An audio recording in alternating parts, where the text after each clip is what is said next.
Hi and welcome to the Homeopathy Health Show. I'm Atiq Ahmad-Bhatti, a fourth generation homeopath with over 25 years of professional experience and practice in this field of healing. The Homeopathy Health Show is the online voice of homeopathy around the world, promoting and raising awareness of this truly unique system of healing, which is suitable for all ages, young and old.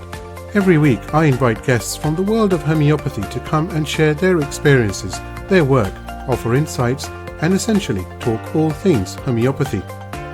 Why not visit www.liketreatslike.co.uk and click on the radio and podcast button to listen to the latest episodes. So let's begin today's show here on UK Health Radio, the world's #1 talk health radio.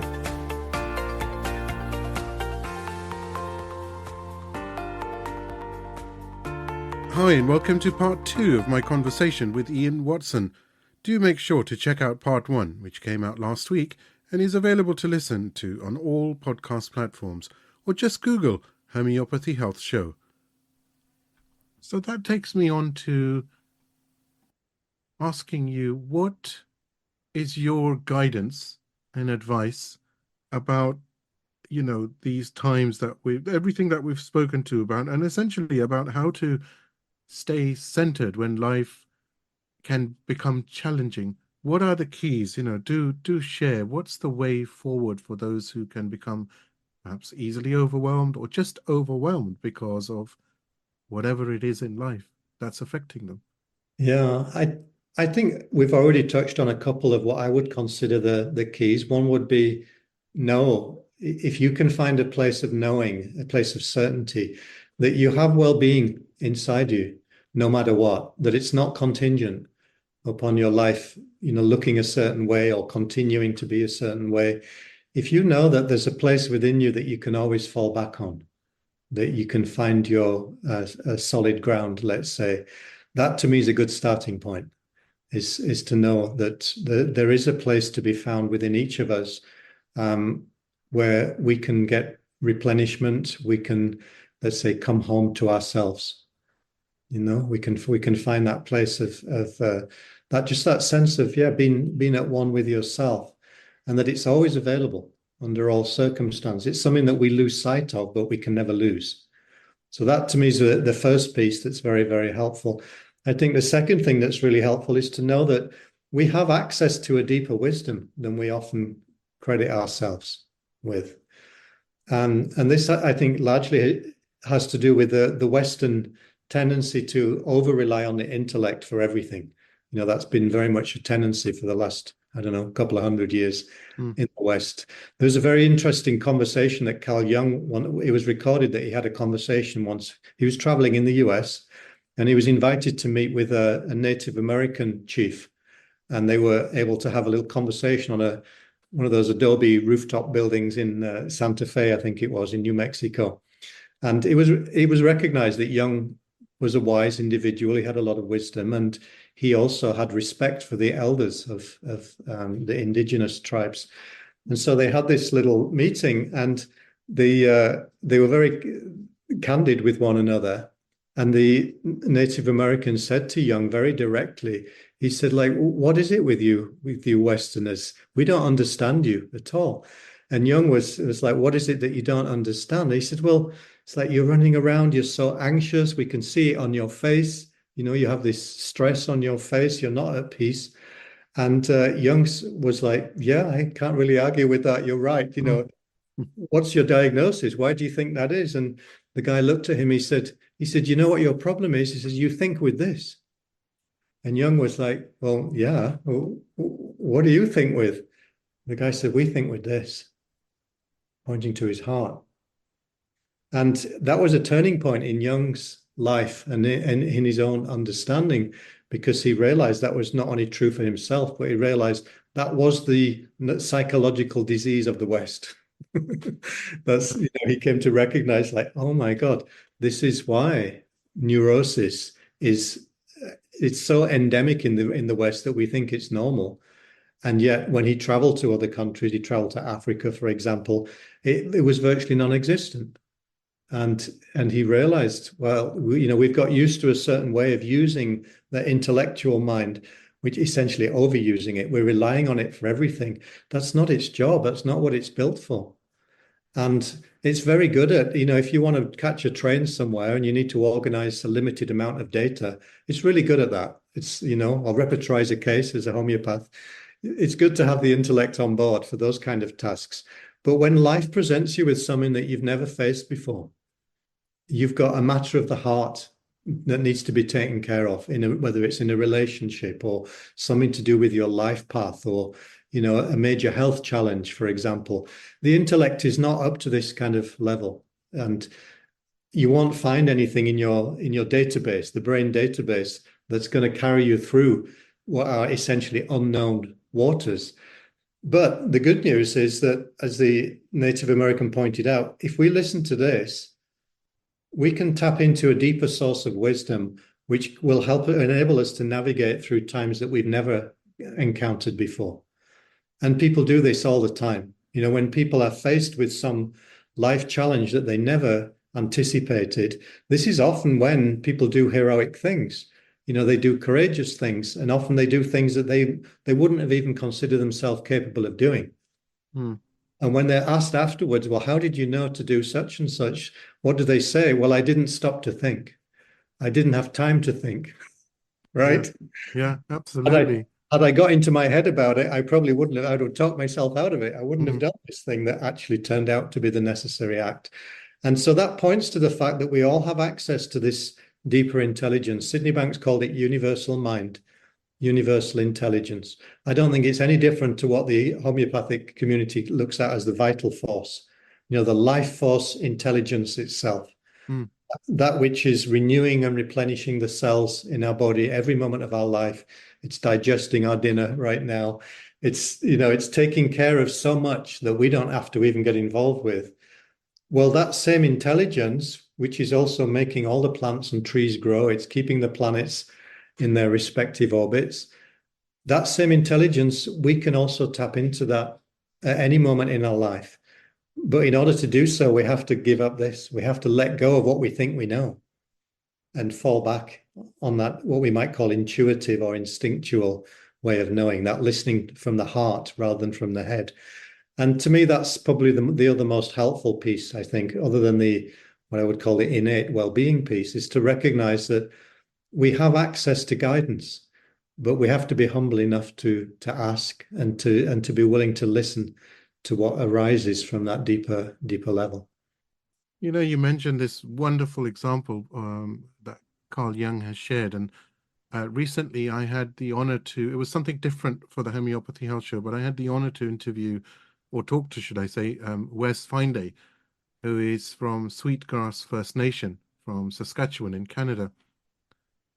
And he said something which has always stuck with me since that conversation. And he said, when my people used to go out on the prairies and they used to live in the teepees, there were no rooms, but the rooms were built in our minds and in our hearts, because we knew where the boundaries were within a confined space of how to be a father, how to be a wife or a husband or a son or whatever it may be, that dynamic that was there. It's interesting because it just removed all the walls. Literally, there were no walls. It's a teepee, but it's always sort of got me thinking that, we build all these boundaries, don't we? And we build all these brick walls. And you've mentioned something so beautiful about intuition and the fact, let your heart lead you, because it can never lead you astray. As long as it's the good intentions in life, which, but as soon as the mind does come into the equation, is always generally one of the parts with that comes in, the thought processes is very much, I don't know, can you do it? Or this will happen if you do this, and that will happen if, rather than the positive. So you may start very positive, isn't it? And you may think, right, I'm feeling great, my heart feels like this is the right. But it's interesting you say that. It's just I'm just thinking as you said it, and I thought, but then the mind comes in and it says, "Oh, you may not be able to do this," and you have doubts. And where do the doubts come from? They don't come from the heart; they come from the mind. Yeah. It's interesting, isn't it, where life can lead you then? Yeah, and it's really good just to know the difference between those two modes, because I think for me that's one of the biggest learnings that has been helpful to me, and it still is ongoing, is knowing, is being able to discriminate between what I would call that inner knowing or that inner wisdom versus a busy mind, Mm. which, as you say, tends to come up with objections and limitations, and what the mind is coming up with is based on past experience. It's based on memory. Mm. Yes, it's like, well, the last time you tried that, look what happened. Yeah. Are you sure you can trust this kind of thing? And then it predicts into the imaginary future. And essentially, what the mind is doing is taking us away from the present moment awareness. And when we listen into the heart's message, it puts us in touch with what's actually the truth of this moment. And it's not always pleasant. Sometimes the truth of this moment is, well, actually, I got to make a tough decision here. Mm. I've got to do something that's going to require some sacrifice or some giving up, but still I know it's the right thing. And I need to follow that through. And, your mind might try to convince you, well, do you really want to give that up? It's a good salary, It's like, Yeah. It, it is, you're spot on with that, Um, it takes me on to intuition. I give you personal examples, not every day, but there are some days where, as a homeopath, you go through remedies or you think you repertorize and blah, blah, blah. And I know that even though I've repertorized, it's not the right remedy. I just know. And then I think, and now in the old days, I used to question myself and doubt myself, right? The mind came in. Now I don't. Now I think it is pulsatilla, or it is carcinosin, or it is nexvomic, or whatever it may be, right? I say, right, that's what I'm going to go with, even though I've repertorized anyway, right? Maybe good habit, maybe bad habit, I don't know. And it's totally not even on there. yeah, And I'm thinking now, sorry, I don't agree with that. I'm going to go with what I think is best. And it works. And every time it works, Ian. And it's like, wow, you know? yeah.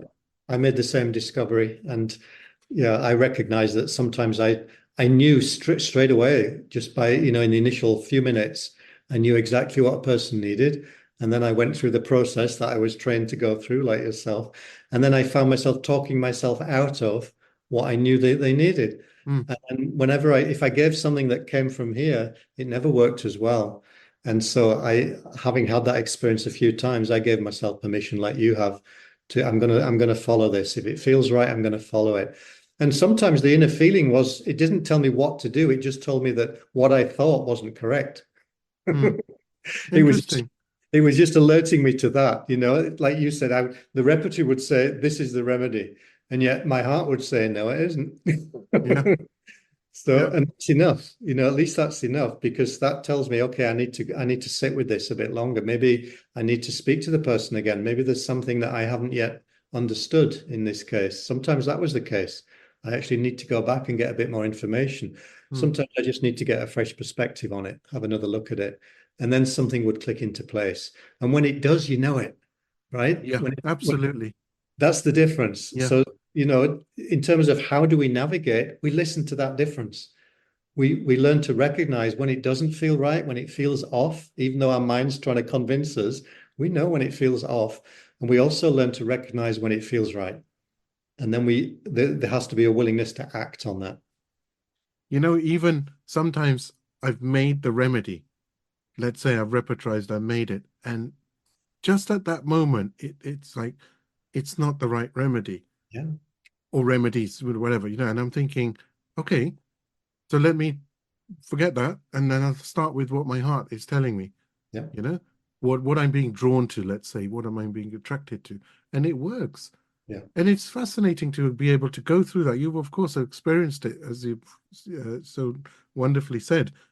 It's such an important, you can't call it a tool. It's such an important sensation, emotion, or feeling to have, isn't it? I- Intuition. Yeah, well, absolutely. And it's because we're over reliant on the intellectual faculty, we correspondingly undervalue the intuitive faculty in the West. And I think that's part of the rebalancing that's happening now. And it needs to happen so that we can become truly holistic in our approach. How can we be a holistic practitioner if we're one-sided? If we're only operating from the intellect, that's never going to give us a holistic view, which is to me is a necessary part of being a homeopath. I once had an experience in my practice. I had a very good friend who worked alongside me. She was very intuitive, and I recognized she was more intuitive than I was. So I was very happy to have her as just hanging out in my practice. She would help me with reception and so on. And one day I made a prescription up. So I decided what I was going to give to this boy. And and then I passed the prescription to Beth, to my colleague. She read what it said, and what it said was Staphylococcus aureus, and I think it was like 1M or 10M, something like that. And she went into my pharmacy, and her hand went and pulled off stramonium, 10M, and that's what she made up. And she gave it to the boy with his mom, sent him on his way, and then she came and confessed.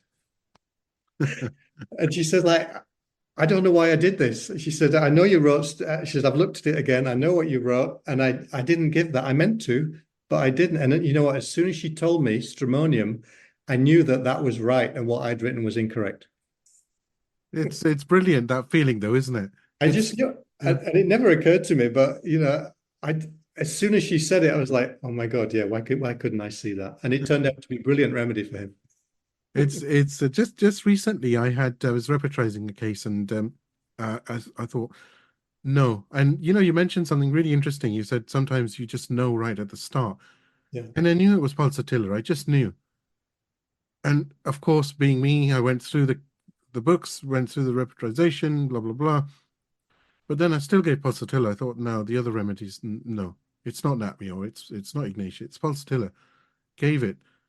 The mother of the child sent me a message just today, actually, and she said, you were so spot on with pulsatilla, because I've read everything about that, and it's like a 99% match.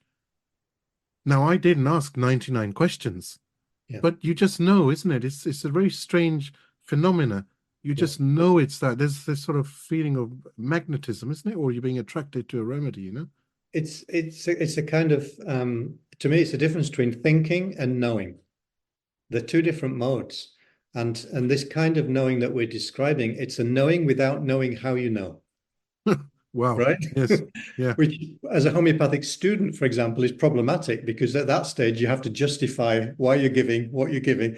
Once you're a practitioner in your own right, you can do what you can do what your heart tells you. Basically, no one's looking over your shoulder.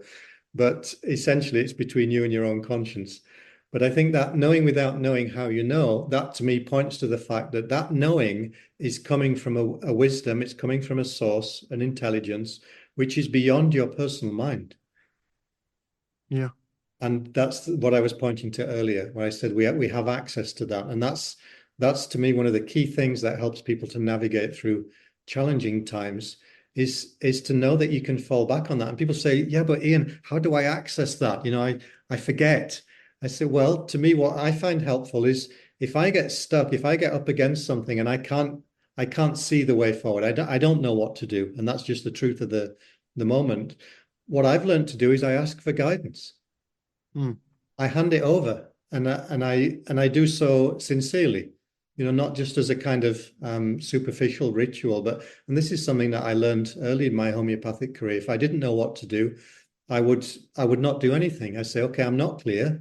I'm going to sit with it for a while, and I would hand it over, say, okay, I'm open to signs. I'm open to guidance here, and then I'd wait and see what came, and something would always come. I'd get an extra clue, or suddenly a remedy would come into my consciousness by another route, and I would know immediately, okay, that's the one that person needs. I would get a confirmation. And again, I would recognize it in the same way that you just described. It's that feeling of it would click into place immediately. So that's my advice to people. If someone says, well, I'm really up against it, I'm really stuck, what do I do? The main thing is to get out of your intellect. Yeah, stop overthinking it. That won't help you. It's the wrong direction to go in.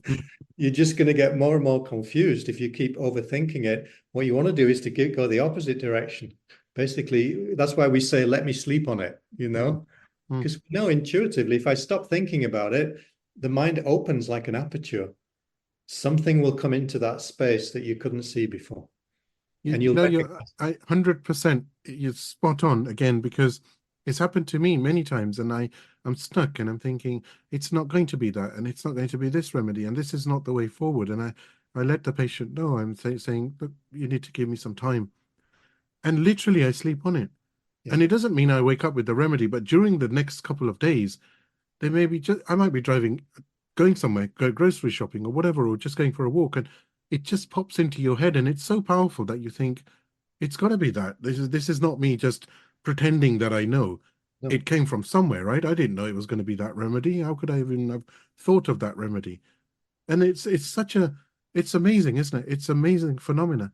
Yeah, it is, but it's not personal to any of us. It's just the way the mind works. Yeah. And I think anyone, that's why I say anyone can learn that at any age or stage, even if you've been over reliant on the intellect for most of your life. If you come up against something now where it's not sufficient, you can still discover, you can still uncover that you have this underused faculty within you. Again, going back to entrepreneurs and business people, they all know this. Mm. When they survey business people, when do you get your best ideas? What do they say? In the shower, in the bathtub, Yeah. on the golf course, walking my dog, commuting on the train, gazing out the window. None of them ever says when I'm racking my brains thinking about the problems at work. Because the mind is switched off, isn't it, at that time? Exactly. It's exactly right. So when the intellect is switched off, and or relatively so, it doesn't have to be completely switched off, but when we're not over busy with Mm. the intellectual mode, we're not in the analysis mode, then we can drop into what I would call more the right brain, the more intuitive mode, which feels more passive, it feels more receptive, and it is. We're allowing something to come to us rather than chasing after it. Mm. That's the difference. So, although you've just answered some of it, but with intuition, somebody, the listeners may say, well, how do I experience that? What do I do? Is there a technique? And how would you sort of, in a nutshell, put that together? How to Yeah, become, somebody may ask, for example, yeah, how do I become intuitive? yeah. I don't understand. I don't feel. Yeah, it's again, it's in a way we're asking the wrong question because you already are. Everybody is. Everybody has the faculty. To me, it's just a question of becoming familiar with its ways. Yeah, so that you can distinguish the ways of intuition and you can discriminate between those and the ways of intellect because they're quite different. They have a different feel to Mm. them. So we all know the difference between when we're getting in our head about something versus when we're settled, we let the mind settle, and you just wake up and something occurs to you and something strikes you. One of the things that I recommend to people, you just learn to listen for what resonates. It's a resonant phenomena, which is very homeopathic when you think about it. Mm. That's how homeopathy works, right? The, Absolutely. the frequency of the remedy has to resonate with the frequency of the suffering, otherwise it just misses. There's nothing happens. It's Yeah. not even a remedy for that person. It's a non-event. Well, to me, it's the same. If we're seeking an answer, if there's something that we need guidance or help with, that's a certain frequency. And if we're open and receptive, then essentially whatever is a good match for that, whatever is the solution that we need or the guidance that we need, we can recognize it in the same ways that our energy system can recognize a remedy. So when we find it in the environment, something inside of us goes, yes, that's Mm. it. Or when it pops into our head as an idea, something in our body goes, yes. So it's a bodily phenomena, intuition. It's not a head phenomena. That to me is the difference, which is why people use the term gut feeling. I can Mm. feel it in my bones. It feels like a gut feel. People will tend to point to the chest or to the abdomen or something like that when they're talking about this faculty. Everybody has it. It's completely natural to all of us. But it is something that we have to give attention to it. Otherwise, it's like an underused muscle, basically. Which means trying to remove some of the clutter from one's life as well, right? Because we can obviously drown in life, the clutter of life, isn't it? It takes us back to the start, doesn't it? Of Yeah. simplicity and being Yeah, but content. the external clutter tends to be simply a reflection of a busy mind, in my experience. And I think any good feng shui teacher will say the same. It looks like the peace comes from clearing out the clutter from the house, but actually what's really happening, it's a metaphor. It's a symbolic act. What the person's really doing is decluttering their own mind and getting clear. When we get clear on the inside, our life tends to reflect that and become clearer on the outside too, i.e. less complicated. It's interesting you mentioned that because it's going to sound really funny, but when we have to throw things away from the house, things which, and we have to go to the recycling center. It's such a nice feeling sometimes, isn't it? Right. Isn't it? The physical manifestation of that is like, For that wow. reason, yeah, for that very reason, because it's a symbolic act of letting go Yeah. and decluttering. Yeah. And I think that's its value really, is that it puts us in touch with that feeling of lightness, feeling of Yeah. having let go of something that you don't need to be burdened by. It's a beautiful feeling. Yeah. So, I was something that popped into my head, and I was meaning to ask you, are there certain questions that you get asked time and again with, uh, what you're teaching as far as how people need to transform themselves, consciousness, understanding themselves, finding the I am, how to deal with life struggles, everything that we've spoken about? Is there one or two questions that always seem to come up time and again? Let's see. The commonest questions that people come up with are usually a kind of how-to question. Mm, How do I apply it? It's like people will often say, "Yeah, I get what you're saying, Ian. How does it work here? How do I apply it here?" yeah. And what that tells me is they don't get what I'm saying. Okay. Yeah, that's truth. Yep. Because they're relating to it as if it's a technique. It's a technique that you memorize and you practice a number of times, and then when you get good at it, you can apply it in the places where you haven't been able to. And that's not really what I'm teaching people. I'm not teaching techniques anymore. What I'm sharing with people is an understanding, which what I would say it does for people is it helps them to get into right relationship with their own experience and with their life circumstance. When we get into right relationship with life, we don't need a technique. We don't need anybody to tell us what to do. In fact, we don't even need a plan for what to do, because when we're in right relationship, we know what to do on an as needed basis. What's needed comes to us in the moment. It's what I would call the truth of the moment. It gets revealed to us each moment of our life. We get shown, we get guided, and that's what I call it the path of ease. I Mm. have a retreat that I run later in the year called the Path of Ease. And the Path of Ease is not about having an easy life. No one really gets away with that completely. I mean, I Yeah. know relative degrees, right, of difficulty, but it's not really about that. It's about what I just said. It's about getting in the right relationship to your life so that you can find ease even in the midst of difficulty, and even in the midst of challenge, in the midst of struggle. It's recognizing that there's a place of ease within yourself that you can come back to. So that to me is always the deeper answer. The answer is never to be found. If someone says, "What should I do in this circumstance?" and I give them an answer, I haven't really helped them. I think it's a disservice. Why? Two reasons. The first is, well, if they go and do what I told them, that didn't come from them. Even if it works out well for them, what are they going to do the next time they're stuck? They're going to think Mm. they need to ask me. Yeah. But I've created a relationship of dependence, which is the last thing I want to do for anyone else. And the second reason it's not helpful is that it didn't come from their own wisdom. Therefore, the chances are it's not right for them anyway, because no one else really knows what's right for another human. If it doesn't correspond to your own wisdom, the chances are it's just someone else's idea. What they might have done in that circumstance completely different to what's right for you. Only you can know what's right for you.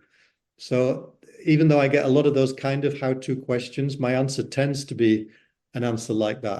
What I tend to do is to point people back to the fact that they are the source of their own wisdom.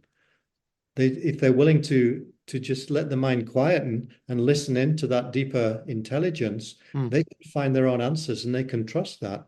And then they don't need to look outside. We tend to only look outside when we're feeling uncertain and insecure. I tell you how my mind thinks. As you were saying all of that, this is the picture that's in my mind. It's still there. It's a pencil drawing. Like sometimes you see the drawings and they're moving, but they're all pencil, aren't they? Somebody is morphing into the unknown, and there's you pulling them up from the shoulders, pushing them, pulling them back, and putting them in a white space and say, right, go. That's that's how I get all this, everything that you've said. It's like, get away from it. And you're pulling them because of course you're helping. you know, and you're saying, you're putting them on the white side, and you're saying, just just do what you need to do now. You're Yeah, free from that, you know. that's it. That's it. If you come back to that place within yourself where you always have access to an inner knowing, if you come back to that place and you wait for the guidance to come, it might not be immediate. You Mm. might have to be a little bit patient, but if you wait for that, you can trust it, and you'll recognize it when it does come. Everybody has the capacity to recognize truth, what's true for them in a given moment. That's how lie detectors work, Mm. right? It's very interesting to me how lie detectors, what lie detectors actually detect is a stress response in the body, which occurs when we're not telling the truth, when we're not being truthful, when we're not being true to ourselves. It's stressful, Yeah, which is very yeah, interesting, isn't it? That it our is. our whole physiology is optimized for truth, for what's actually true for each of us in the given moment. So the more that we live in accordance with that true, the less stress we suffer. Isn't that Yeah, wonderful that yeah, we're yeah. designed that way? It's beautiful, isn't it? It really is. Because you're who you're meant to be, and whatever that is, and we're all unique, right? That's Just it. like the fingerprints. But Yeah, yeah, literally, I mean, it's a stress-free life. It's interesting, isn't it? Again, this just came to me, but if you live how you're supposed to, if you be who you're supposed to be, you actually live a stress-free life. yeah, yeah. There's nothing there, you know. That's right. Again, on at least on the relative scale, there might be occasions when you feel stress, but it's going to be occasions. You're not going to be living there as a chronic state. And that's one of the biggest difficulties of Western society is that people have become normalized to Mm. what I would call chronic mental stress. So they actually think that that's normal, and people justify that now with the busyness of life and the social media and all of these demands. It looks like all of that requires me to be stressed. Mm. No, no, it doesn't. You've got it the wrong way around. Again, you can have all of that going on in the outside, but it's not requiring you to be stressed. That's been generated internally, 100%. And it's not a requirement. Once you understand how it works, you start to see that it's optional. You know, I get so many, as you do probably, and everybody else. I get guests around sometimes from various parts of the world, and they always say sometimes they will they always generally say, why is life so busy here? Just chill, you know, just do what you can, and if you can't do it, then just be happy that whatever you've achieved, right? Yeah, What's the point of working, yourself into the ground? Because life is so short, isn't it, Ian? I mean, it's going like literally like this, right? I that's look back and I think, wow, you know, I question myself. I said, okay, well, what have I achieved then? Because I've like so many years of decades have gone, and I just remember just glimpses of it. I don't remember every single day, of course not, you know. And but it does humble you, doesn't it, to think that I need to give time to the things that need time, and that includes myself. absolutely, yeah. And again, I think that that is reflected as we go through the different stages of life. That and and often this occurs, it occurs spontaneously when a person's life does get upended in some way, when something comes left field. Often that's the time when a person takes stock, they if they have an enforced rest, let's say, and then through illness or something of that kind, often that's a time of reflection, and Mm. it's a gift in a way because it's helping you to really see, well, what are my priorities right now? Are they the same as what they were 10 years ago? The chances are they're not. And it's appropriate that they're not, that they should change as we grow and evolve. um, our priorities should change to reflect that, and our values, what becomes more and more important to us later in life is not the same as what was important to us at the early stages of our life. Mm. So that to me is a necessary kind of recalibration. That again, if we don't reflect on those things consciously, which we tend not to do in the West, we don't have those rites of passage, which would be an opportunity for us to take a time out and reflect and then come back refreshed, as it were. If we don't do that voluntarily, well, life will help us out. Yeah. Usually with some kind of an involuntary intervention, something will come crashing in and it Yeah. will upset the apple cart. And then that will require us to go to dig a bit deeper. Yeah. Now, I was sharing before the recording. I will share it. I've just been thinking. I think you're gonna love this. That um, I had an issue with my car and a brick wall fell on it, and it's because somebody reversed their car into the brick wall, which fell on my car and totally damaged. And it was undue anxiety as such. And I was just saying this at home last night, and I said, it's interesting. And I actually said it to the gentleman who had reversed his car. I said, I didn't really know you. You reversed your car. There's damage done. You came around. And I said, you remember what I said? And he said, yes. I said, what was I? He said, you said nothing. You just said, oh, okay, it happened. And I said, but what's more important about that is the fact that if that hadn't have happened, today we would not be friends because we've become friends. I said, isn't that amazing that that had to happen for me to recognize you? And now I am happy to say you are my friend. I see you as a friend. And he got it because the that spark in his eye was like, wow, I never thought of something like that, you know? And I Yeah. said, how amazing how life takes you on a journey. And with everything we're talking about, sometimes these trials and tribulations are for us. They're better for us because when we come out the other side, who knows what gratitude and blessings lie in front of us, right? You know what? I love that story, and I love the conclusion, or like the perspective that you've started to cultivate there. Because what if life is always for us? Yeah, It's just that sometimes we can see that, and sometimes we can't. yeah, Increasingly, it looks more and more that that might be true to me. I can't always see it. I don't claim that I can always see that. Sometimes I'm still sure it's against me in some way. But with the wisdom of hindsight, I can usually at least now see, you know what, even when I thought it was against me, it wasn't really. mm, I just couldn't see the deeper wisdom at work until a bit later. Sometimes it takes us a while to gain that perspective. yeah, But uh, what a lovely way to me, that speaks to what I was saying earlier when I said getting in right relationship to yeah, yourself and to life. That to me is a key aspect of that.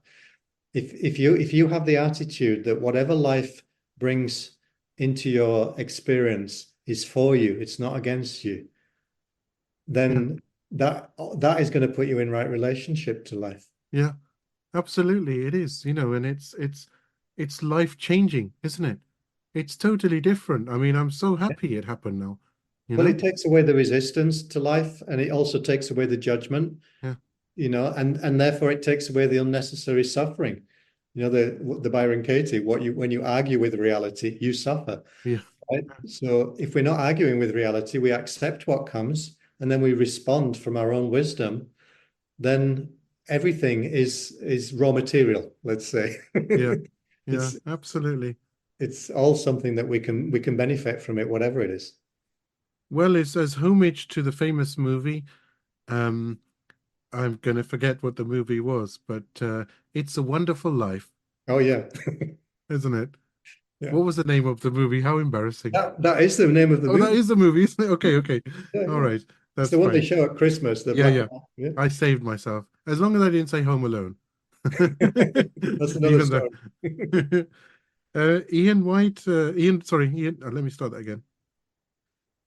Ian Watson, it's been an absolute pleasure. And I think, we've had such a wonderful conversation. It's such a wonderful opportunity to be able to ask you, these questions and for you to give your guidance and your insights, which I think are incredible. And they're so, so helpful to people. And again, I extend my gratitude to you. I'm very grateful for you to come on and to share all this knowledge that you have. And I know that you are changing so, so many lives.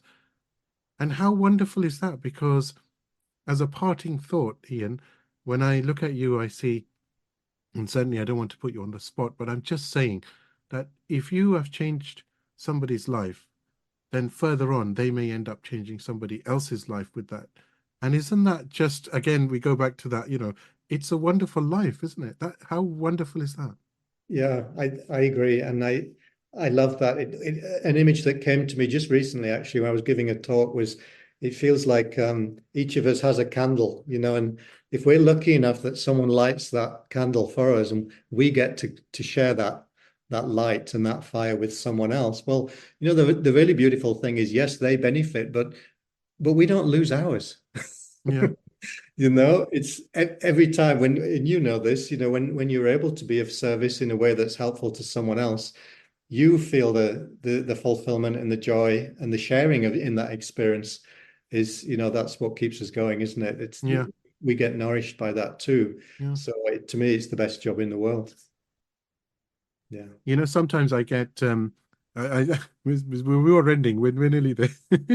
But sometimes I maybe a homeopath or two would say, "Oh my God, the phone just keeps ringing, or people are always calling me at the wrong time." And I always say, "Okay, that's fine. You need your time, and we know all of that, right? But have you ever thought of it from the flip side?" And they say, "Well, what does that mean?" I say, "Who are you in the grand scheme of things?" And yet somebody thought of your name, and they phoned you, or they WhatsApped you, or whatever it was. They got in touch because they needed your help. I said, wow. I said, isn't that something? Yeah. I mean, who am I? When somebody's calling me at 10 p.m. and they thought I need to call a teak, for example, and that's so humbling, Yeah. isn't it? Yeah, and it's not random. They're not Yeah, just reaching out to anyone, they're reaching out to you. yeah, And okay, maybe there's times when you don't want to respond, or you don't feel, you leave it till the next day or whatever, but just recognizing that there's always an opportunity in that to be, an opportunity to be of service in whatever way feels right and true to you. And it's through that act of service that we get the fulfillment that we're seeking. If no one was coming and asking for your help, right, you don't get the opportunity to serve and yeah. to share the gifts that you have. So to me, it's a reciprocal thing, isn't it? Just like the honeybee going around gathering the nectar. Well, the flower has to give up Yeah. something, but in Isn't it? return, it gets pollinated, and there's a reciprocal thing going on here. Well, what if it's like that for us too? That's the way I think about it. What a beautiful relationship, and what a beautiful way to end this two-part special with you, Ian Watson. And of course, and I do mean it, as you very well know, I'm looking forward to having you back again, and we can talk some more. But thank you so very much. It's been a great honor for me, and absolutely wonderful conversation indeed. I've enjoyed it very much. Thank you. I appreciate you, and I appreciate the invitation. Thank you. I do hope you've enjoyed this week's episode of the Homeopathy Health Show. Please do support the show by clicking follow on my socials. Remember, the more exposure the podcast receives, the better for homeopathy around the world. You can find me on Instagram by searching for @like_treatslike, and on both Facebook and TikTok by searching for @like_treatslike. So let's promote the voice of homeopathy on radio and podcast around the world together. Don't forget to visit me online at www.liketreatslike.co.uk and click on the radio and podcast tab. Here you'll be able to see all the guests that have joined me on the show so far, and of course you can stream on demand the latest episode to your mobile, tablet or PC. Until next time, stay safe and take care.